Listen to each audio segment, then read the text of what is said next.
Now let's take up the minorities in our civilization, shall we? Bigger the population, the more minorities.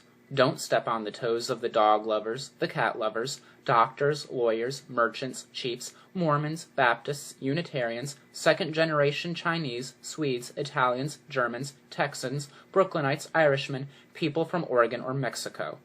The people in this book, this play, this TV serial are not meant to represent any actual painters, cartographers, mechanics anywhere.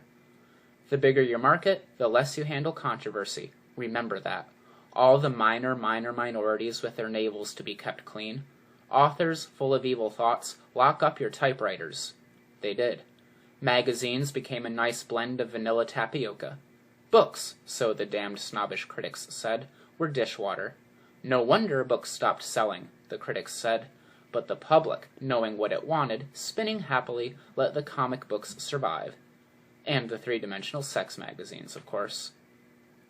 It didn't come from the government down. There was no dictum, no declaration, no censorship to start with, no.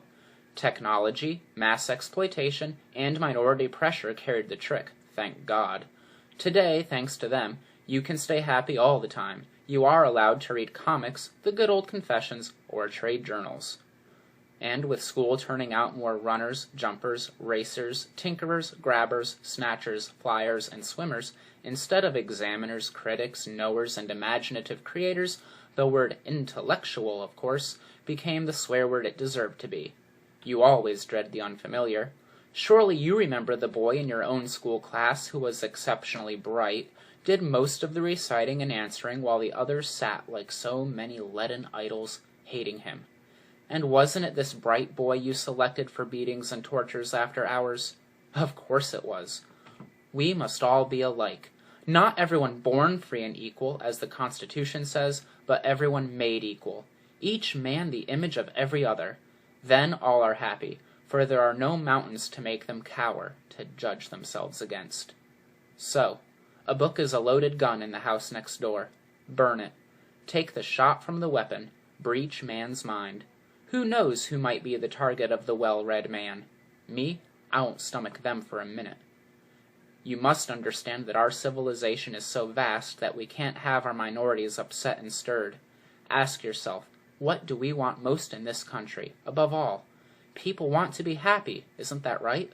Haven't you heard it all your life? I want to be happy, people say. Well, aren't they? Don't we keep them moving? Don't we give them fun? That's all we live for, isn't it? For pleasure, for titillation? You must admit our culture provides plenty of these.